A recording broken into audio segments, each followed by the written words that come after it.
How many of us can send our children to public school, whether public primary school and public secondary school? How many of you can? Many of us are not aware of the conditions of the public schools right now. So we have taken a decision that the best way to go is private schools. And that is why I ask, how many of us can send our children to a public school right now? Well, I decided to give it a shot. I sent my daughter to a public secondary school, and something happened. Before then, I had a quarrel with my neighbor, who was a staunch supporter of Tinubu. And schools resumed. School fees had increased. He came to me to loan him money to complete his children's school fees. He had about 4 children in secondary school, and they are all private schools. So we're talking 3-4 million for school fees. And so I said, go and meet Tinubu now. If you're not able to get money to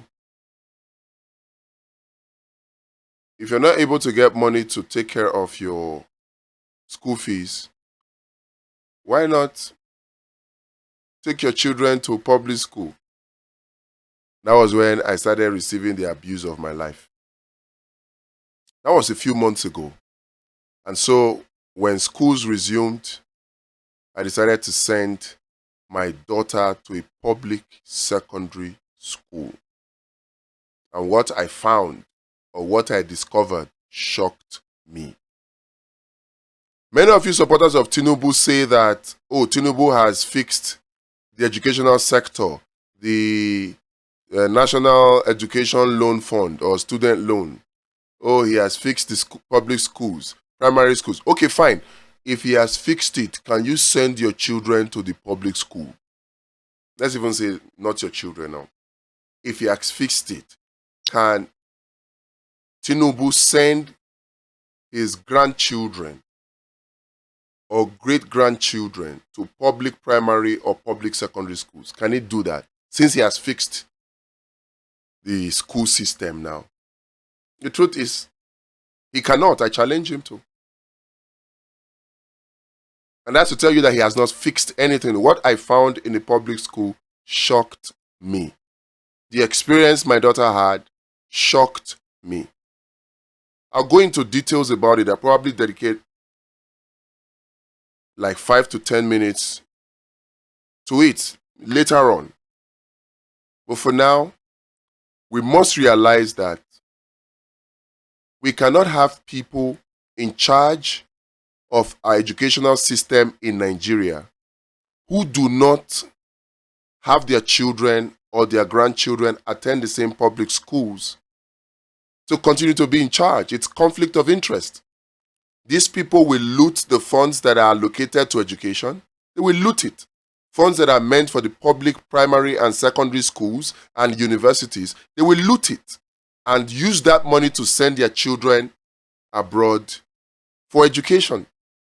So, if we want a country that works, everybody that is in charge of education in Nigeria, right, from the president to the ministers to the MDA heads and all that, in fact, everybody that works for government,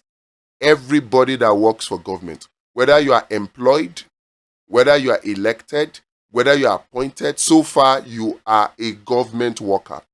Whether you are civil servant or public servant, so far as you are government worker, there should be a law to ban them from studying abroad. In fact, the mere fact that you have a candidate who has children or grandchildren that schooled abroad, it should be grounds for disqualification from contesting public or elected office. It should be. We should have a law to ban these people. They called it the Education Tourism Prohibition Law.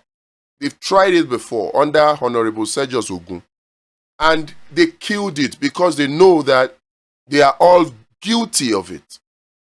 But right now, we must resurrect that law, and we must even make it stronger.